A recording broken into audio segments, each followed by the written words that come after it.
I only have to stop the transcription, I think. Or do people like the transcription? What do you think, Marta?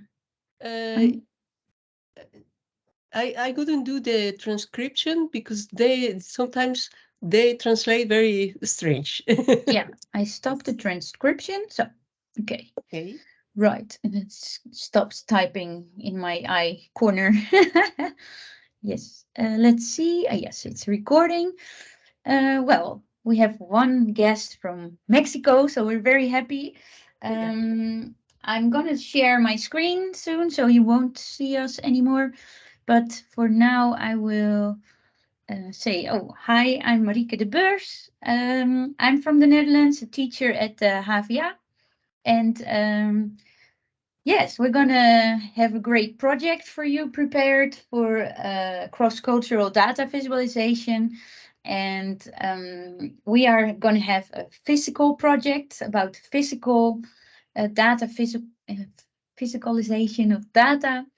It's a difficult word. We're not native English speakers, so sometimes it goes a bit like that. But yeah, we're looking forward to see and yeah, what you come up with, and we would love to encourage experimenting. My background is a graphic designer and illustrator, and yeah, in the HVA I teach a lot of visual practices, and I have my own company beside that, so it's a bit of the outside world and the inside world of the educational side. And yeah, I'm looking forward to have feedback sessions and help you if you run into problems. And hopefully the college that we give today will be very inspiring. So you will can't wait to start. That's hope. We hope that's the goal for today. And Marta, maybe you can Yes, say very true. hi. I am Marta Lauria. I come from Mexico City, and I studied at the UAM, where our Mexican guests are also studying. But I did it long time ago. Also, yeah, communication design, graphic communication design. And I live for very long already in the Netherlands. I followed there also some studies at the art academy, and I also run my own company. But the last 7 years, I'm mostly teacher, also especially visual assignments, which visual topic subjects, and yeah, and other things like design thinking and behavior design. And this is the second time that Marike and I are giving this course. So we hope that we learned the last time a lot and we improved it a little bit.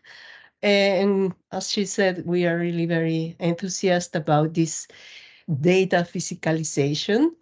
And especially we are interested in your process.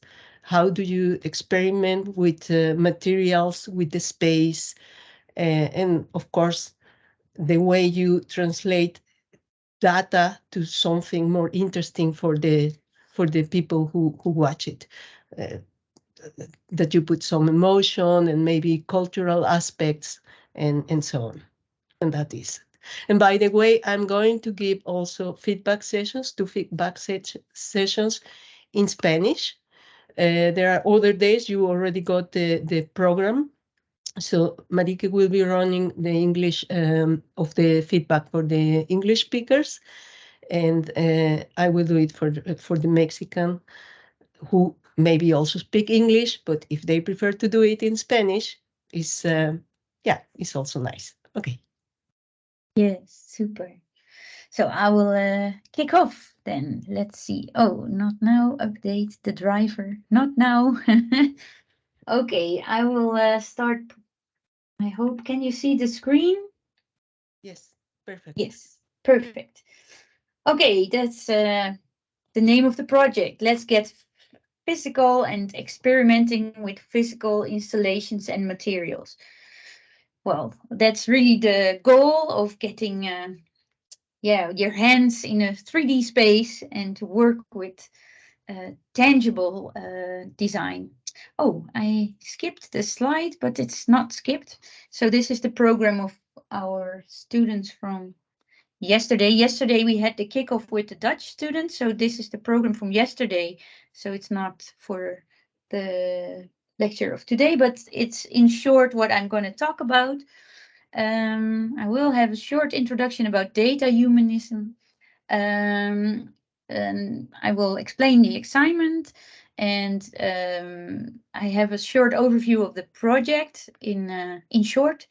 And we have lots of inspiration of 3D data visualization. And as it is probably sent by mail, there was a warm-up exercise already sent to you to uh, gather all the data of last weekend, what you have been eating, and to make a short visualization of that. And the Miro board that Marta just shared with you, it's the place where you can put your output. So that's also the place where we can have a look at your work. So that's our uh, virtual wall. So we would love to see what you make of your food this weekend, of last weekend. If you didn't do it, you can also gather the information of 2 days. Yes, for this, yeah, I will talk about that later. For this assignment, we worked together with the Dutch newspaper, the NRC. So we had a guest lecture of Emmeline, but it was in Dutch, so we didn't record that because, well, she is really yeah, it's about stories, but it's for her very was difficult for her to talk in English. But we have also a collaboration with Eric, and Eric is also from the NRC, and he provided us some data. But I will come back to that later. And well, because we're also going to work on storytelling, I also prepared some homework for you where you can watch some movies which are talking about editorial thinking and about storytelling to get you started on how to work with that.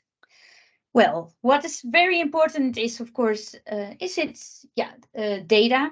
That's what we start from. But yeah, what is data? Data is a big word. It can be uh, data of numbers, but it can also be data of feelings and senses of emotions, or so it doesn't necessarily has to be how do you call it, strict or something. Well, what we're going to do in this project, of course, is try to find an angle and a focus in the data that's provided for you. But you can also find your own data. So it's interesting to think of data as like the world, look at the world as data. So actually everything can be data. Well, data can be sorted. That's what we're going to do, of course. We're going to work with it. We're going to arrange it.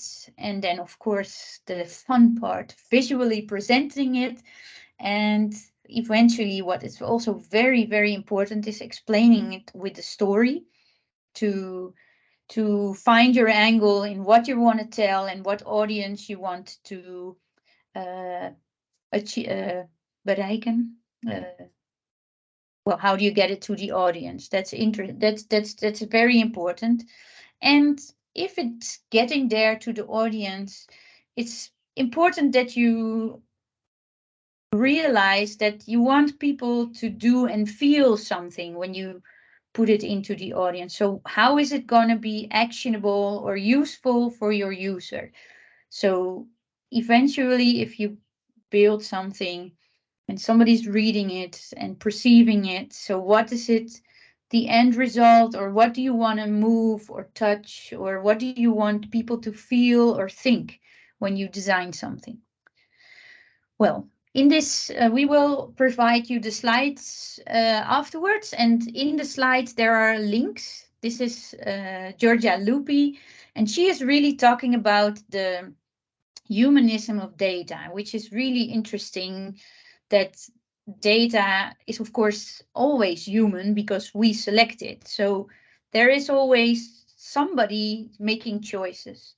And well, if you watch her movie about how you approach data and how it can be human and what it can provide, there's a great uh, well, a great reference of her words. What we picked out, which we thought was very interesting, is that, well, data is an abstract representation of our reality, but therefore it's a lens, a filter that we can see and use and see to see our world through. So any aspect of our world, and especially our human nature, and one aspect at a time. So because you compress information, you can focus on some particular things. And well, she thinks it's very a good time to become more familiar to learn to speak and use this particular language of data.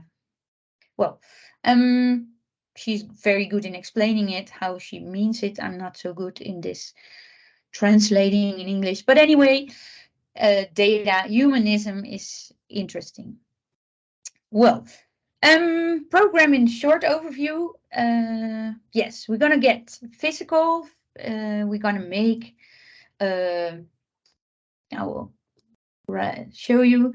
During the project, you will work on several assignments that will lead you to a design of a physical data visualization in public space in order to convey a story to a target group. Yeah, and for the data visualization, you will make use of the data set around the topic of food that will be provided by the NRC media. Here is a little disclaimer because we have just one set, because that one was in English. But if you want to change the subject to something else, but it is related to food, that's also all right. It is about telling a story with data in a physical space.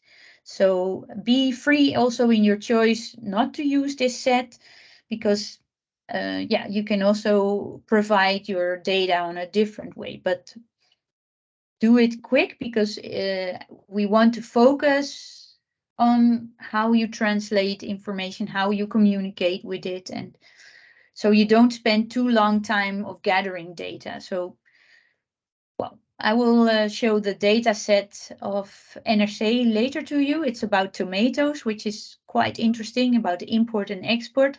But maybe if you are interested in a different topic, that's up to you. We will give you the freedom to choose something by yourself, but be aware that it saves some time if you already have a starting point.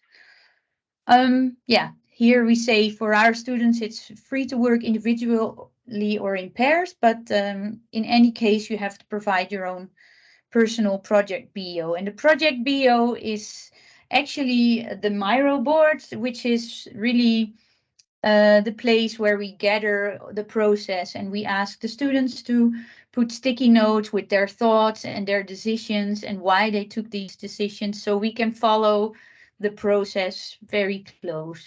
So it's a open link that Marta just sent in the chat, so you can get there. Yes, we had Emmeline Stavast, but that's then she's an animator and a journalist who provided some interesting views on the newspaper. Did somebody say something? No, I did. Sorry, but Yeah. no. I wanted to say about the Miro. Maybe you could go back one slide. Yeah, Mm-hmm. for the international students, at the right side, Oh yeah. below the blue tab at the top, you see yellow and blue, or yeah, Yeah. like cyan. You may choose one frame. Maybe you did already. No, Daniela, you will be the first one. Yay. Yeah, claim one of yeah, one frame On is spot. a horizontal line to keep your process. And the nice thing of this is that you can also have a look to the yeah, to others' process, and maybe you can get also some inspiration. So that's the idea of this collaboration. Well, not collaboration, but because everybody has his own frame. Project. Yeah. Yeah, but you can have a look to others. Sorry, Yeah, Marita. it would be nice. Yeah, great extra info. Thank you, Marta. Super. Yes, this is Eric. Eric is a critical information designer and a data analyst and visualizator. So, he's visualizing data at the NRC.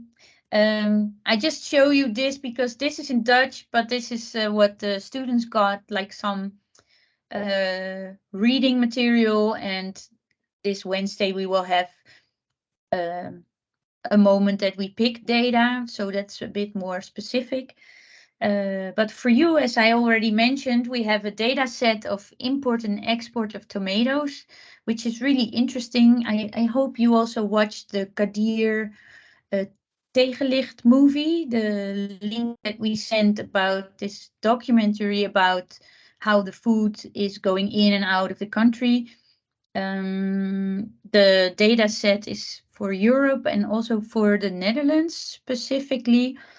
But then what is the units? What it is it's in ton. So it's about how many kilos are going from one country to the other, and which is interesting because if you watch the documentary, you can see that there's a lot of illogical thing. If I think of we transporting many tomatoes to somewhere, and we also import tomatoes. So sometimes it gets an idea like that, like how is it possible we move it and then we import it? So I think maybe that could be a nice angle, but it's up to you to find your own angle on uh, yeah, what interests you. So if you don't like the tomato topic, you can also find something else. That's up to you. Well, a bit about process and where we focus on. We want you actually to right away start spending time with data. Besides that you have a data set, it's always interesting to also gather stories or learn more about your topic. So explore different points of views, and picking your subject means also finding finally a sort of main story. And for finding a story or an angle or framing and focusing your story, we provide you a very interesting lecture of Andy Kirk, who's really talking specifically about editorial design in data visualization. So it's really about which angle you use, which framing you use, and which focus of the data. Like what do you leave out? What do you put in? Where do you focus on so that the reader is able to understand what you want to try to point out. Um, and well, the week 2, we're going to experiment with design possibilities and prototyping. So then we actually want everyone to work with their 2D sketches and translate it into 3D sketches. We will come up to that later with some examples.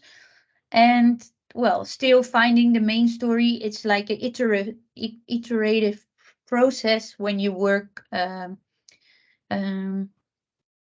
as a designer. So the circles repeat often, so never a thing is finished right away. So but this is more of a guideline, so we expect you to revise and refine and come back on your decisions, try to refine it better.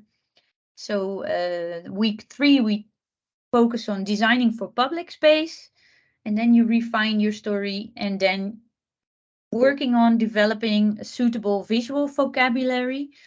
That will be explained a bit later. And eventually, what we would like you to do is build the data physicalization in the public space.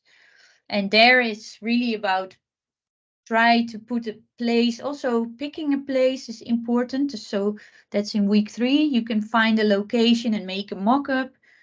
And also, if you have a story ready, test it with others and ask for feedback. So if you come to our feedback sessions, that's also good to be prepared about what you want to have feedback on. Prepare some questions, prepare where you need help. And well, in the end, we ask everybody who is building something to also film it, because it's on a live location. So we have a video presentation at the end to have a sort of end show with the Dutch students and the foreign students, that we come together and look at each other's work. So it will be a short movie in a way, with some presentations. For the working process, it's 4 weeks project. Today is the kickoff. I refined the schedule we did for the students, but for you in the uh, foreign participants, are having 2 feedback sessions online, and we will have the end show. So these are the times. So what Marta already said, we have a Spanish one and an English one. And yes, there is the possibility to talk to us and to get some feedback on your project. So that's for all the arrangement stuff. And now it's time for inspiration, because it's so much great examples that we found. Marta and I gathered a lot of great examples. And when we talk about data visualization, it's about different kind of scales. There is a scale of data visualization that is three-dimensional, but you can put it on a desk. So for example, we have one example here, which I think is really great.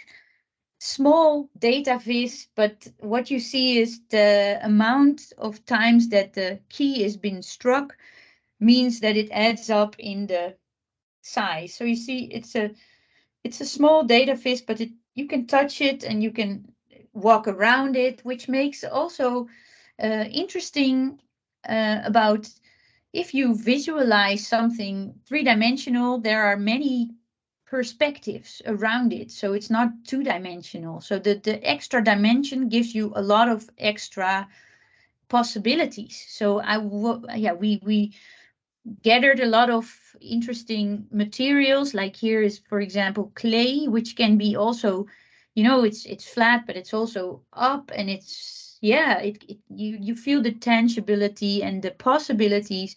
You have color, you have size, but it's also space. So it's also interesting.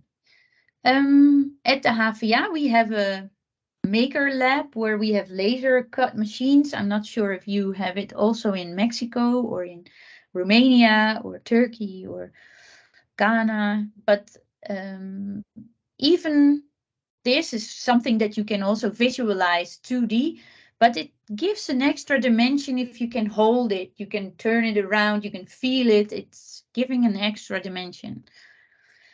This is actually not a data viz, but we put it in to show you what you can do with dimensions, to think of as if this is a data visualization. It can be interesting to how things are related to each other or what you want to show. So think about it as a possibility to use more than one axis. In normally data viz has this horizontal vertical, but here you have many axes to work with.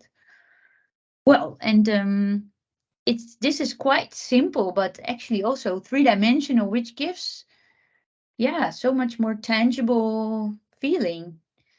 Another example, this is also what we're going to do in the class. We're going to work with paper, we're going to cut, tear, paste, and try to make something what you can hold. Well, and also this, more dimensions. This is also interesting if you think about this import-export idea, that you can visually see it, but also compare it. It's interesting to see.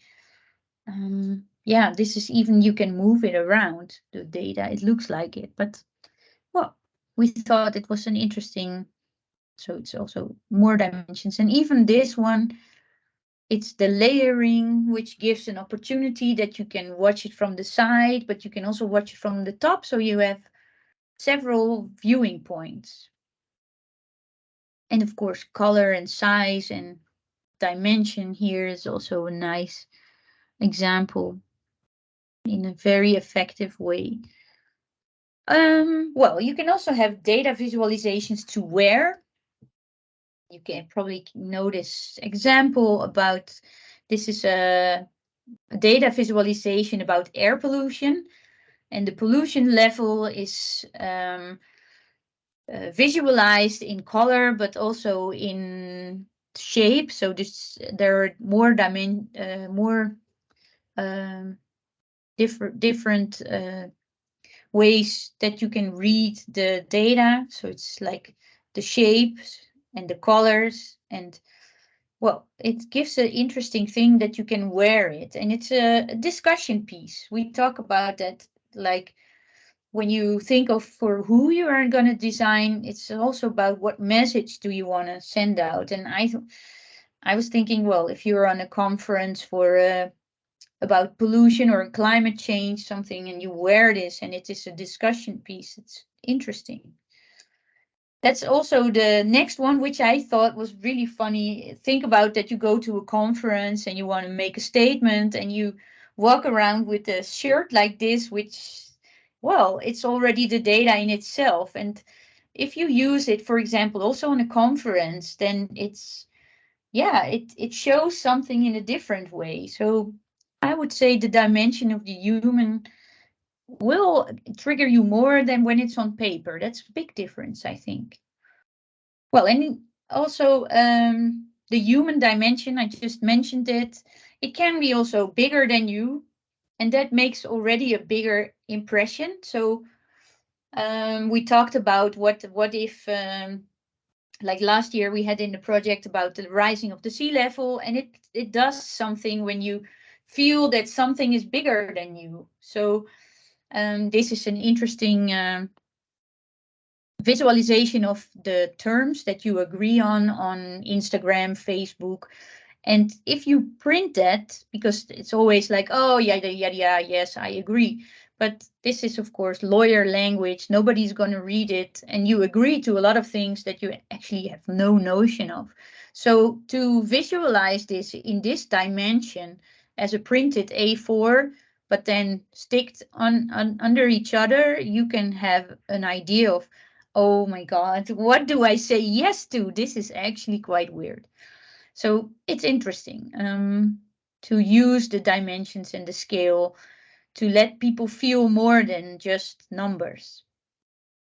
Also here, it's also when you look for locations to put your data visualization, it's good to look for grids, because we use a lot of mathematical ways to compare things, that things are aligning, that it's easier to compare. So if you look for grids in the public space, it could be helpful for how you put your data, for example, here on a fence. And here, this is, well, I don't know what they're saying, but you see that the dimension gives some feeling. I could think of rising of the sea level in a different way, but then you can actually feel it. Well, and what we're also going to talk about is the visual vocabulary. And well, here it's very clear. You see the, what's it called? The baby suit. And because of the size and the tangibleness and the color and it already gives you right away the idea, oh, this is about babies or about little children, young borns. And well, a sort of medium is the message, but it also is a sort of metaphor for something what we right away understand. So it's not decoded in a very difficult way. So it's about visual vocabulary. Like here, I'm not sure what it is actually, but it looks like super tasteful cakeys in different colors. But also the size and the way it's put down, it feels like you want to touch it. So that's, yeah, making something touchable is also an interesting aspect of the physical thing. So Well, the human dimensions are great when it's in a space, but you can also even think even bigger. So especially when you go beyond your own size, how does it look?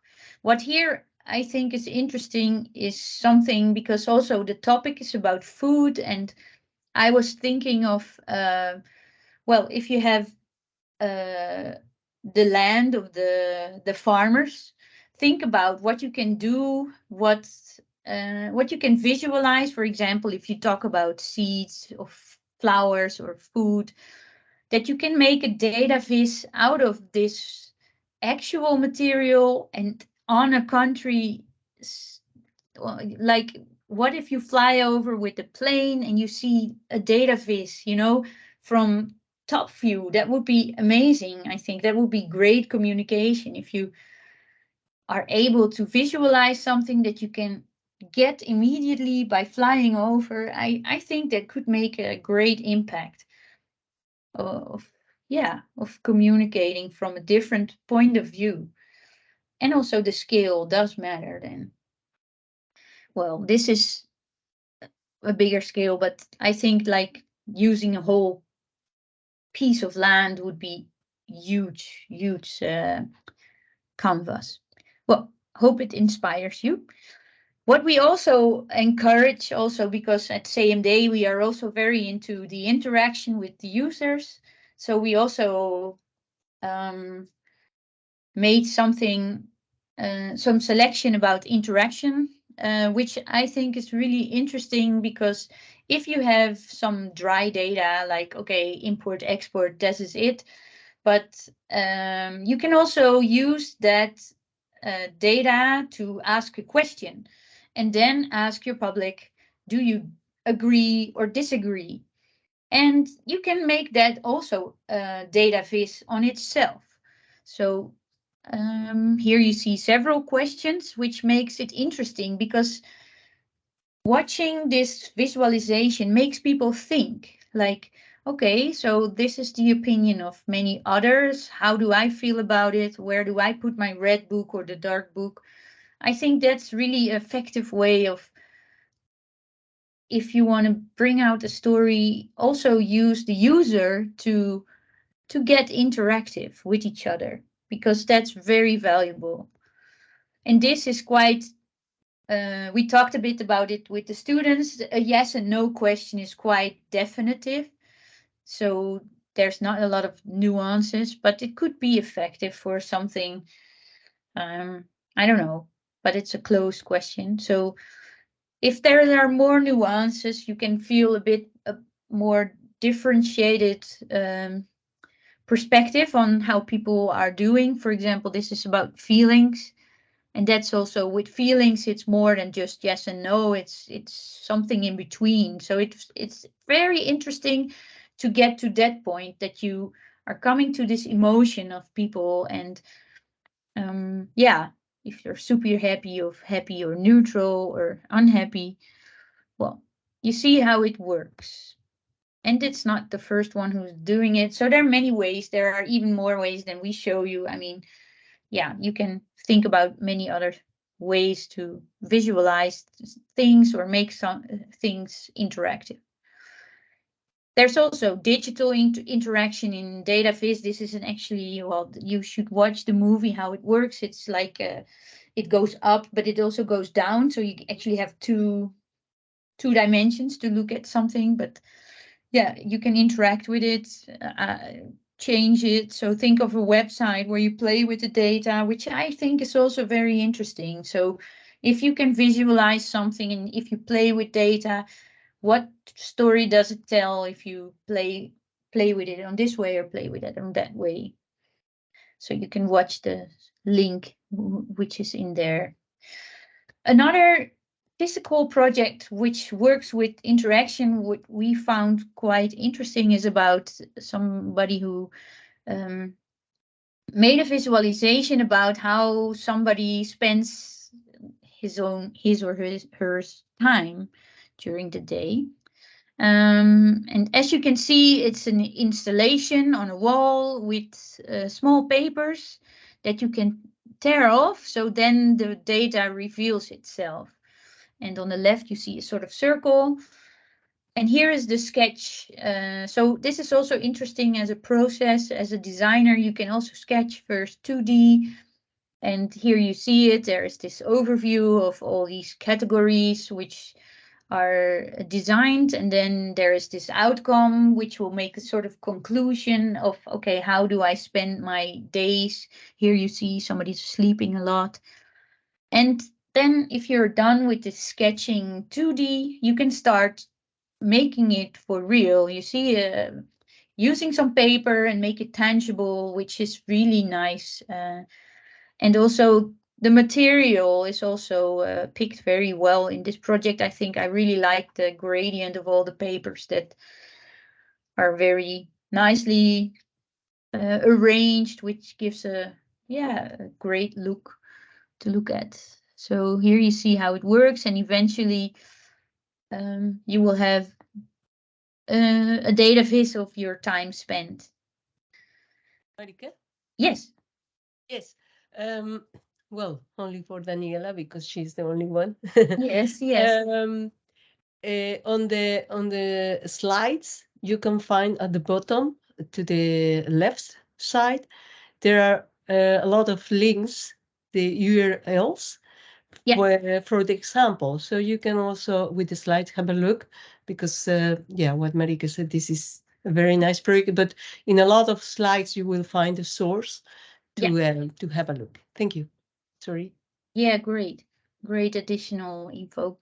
So then the 3D visualization examples that we're almost there. I think we have a lot, but it's also nice to inspire you. There are a lot of examples with food. So this one I really love because it's very tangible, and it's about the egg and what stages an egg can be. So you can see on the left it's boiled, it's poached, or sorry, I don't know how you call it, baked, and then scrambled or omelette. So you see all the ways, and they visualized all these stages of how an egg could look. I think it's a great way of visualizing time as well as an aspect in a process of food.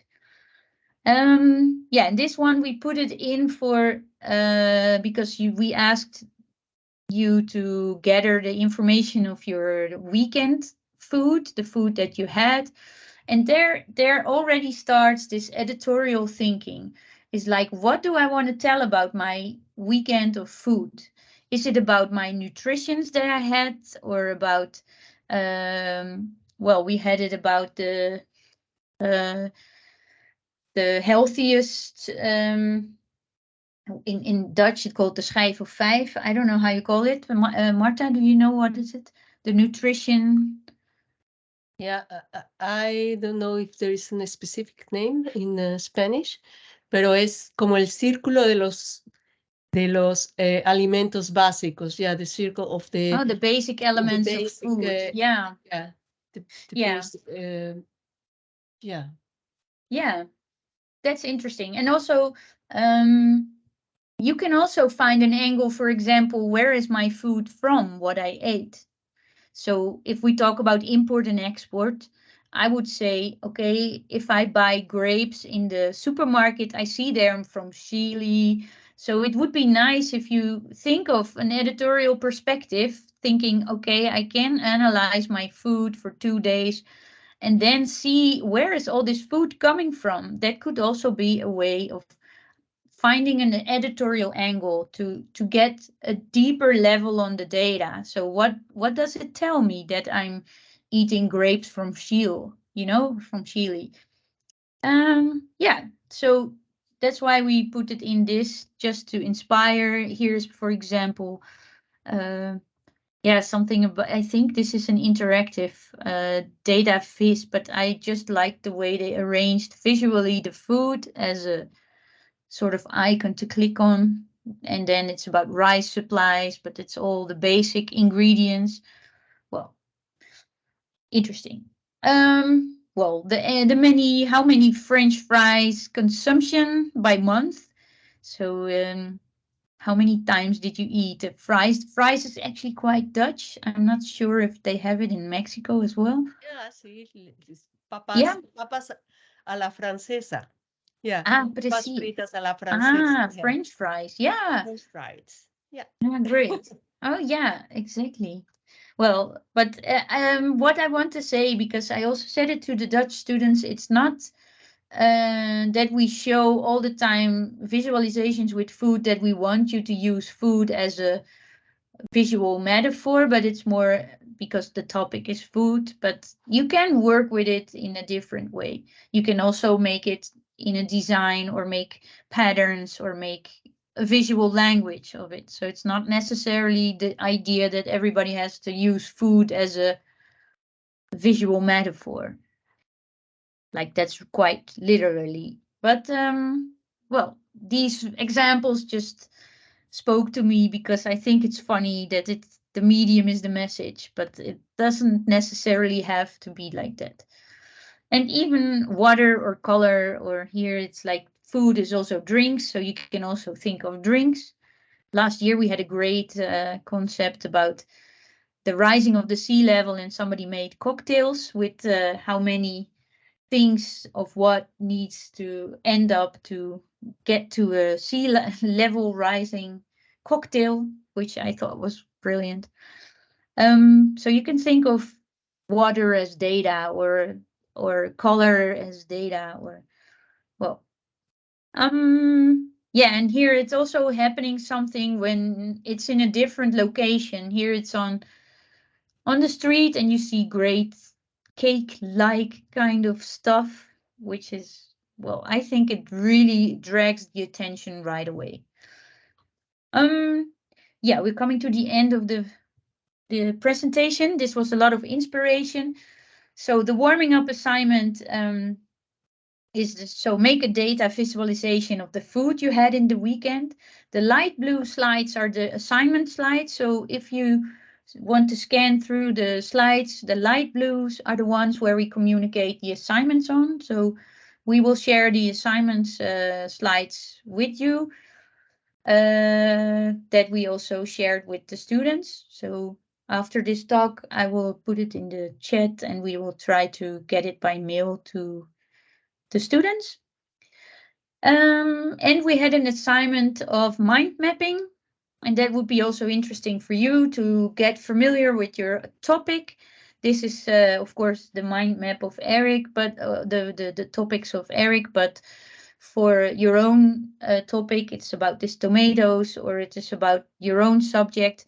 So spend some time getting familiar with your subject and research, and yeah, try to find an angle.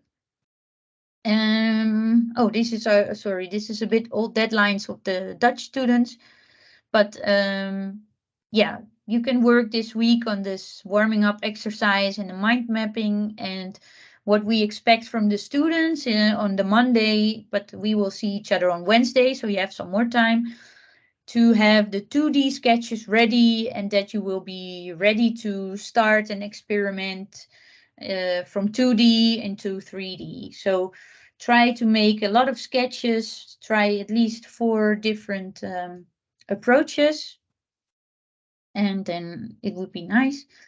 And oh yeah, we have some homework, which is, well, don't look at the day because that's for the Dutch students, but these links are very interesting. There are 2 TED Talks about storytelling, and there is this Andy Kirk College about the importance of editorial thinking. The Nancy Duarte is actually more an example of analyzing a story in a data viz way, which I thought was quite nice. According to we're trying to find data, and she's really actually making data out of stories, which I thought was just a nice way. And it's a nice talk about speeches who are really talking to people, like the I Had a Dream from Martin Luther King. And Karin Eber, she is really good in storytelling, and she has a few angles where you can look at, and she talks about good storytelling. And what I really like is the metaphor of a good story is a sort of power ballad. So, well, her talk is inspiring, and it's also about why emotions are very important in the way your brain responds to stories. So, we will talk a lot about emotions, that it's very important to how can I drag somebody into a story and touch people in their heart to listen to you and to look at what you have to say. Oh yeah, well, this is just a little joke, seasonal reindeer study diagrams. But anyway, I will skip this. So the warming up, the mind map, and I already can give some explanation by the second homework slide, because this is about the process of gathering the data, the data that you get or the data that you gather. It's a process which Georgia Lupi and Stephanie Posavec made. It's begin with a question, and you should read it by yourself when you start with working. The idea is that you spend time with your data, find out what is interesting, the highest and lowest values. You're going to organize and categorize. And then this is, again, Andy Kirk. It's about how you show what you want to say. So it's about what kind of data do you have and what kind of visualizing way is useful for that. Is it spatial or is it temporal, or things over time, or things uh, related to location? So that's also interesting if you talk about import and export. Where is it going to and how is it coming back? And well, I think that's an interesting way. So find the main story, sketch and draft ideas, and this will be the assignment for week 1. So find the main story, explore ideas and visualize it. And yeah, try to write down a story or make a storyboard. It's up to you what works for you. And make 2D visualizations, at least 4, that communicate the story from different approaches. And yeah, then we hope to see you in, I will stop sharing my screen. Yes. And then, well, we hope, let's see, that, oh, I don't, your microphone is on mute, Marta. But this is it. The assignment is this. And we hope to see you in our feedback sessions. Okay. Thank you very much. We should stop now the Yeah, recording. I will. And I, okay, bye-bye. I stop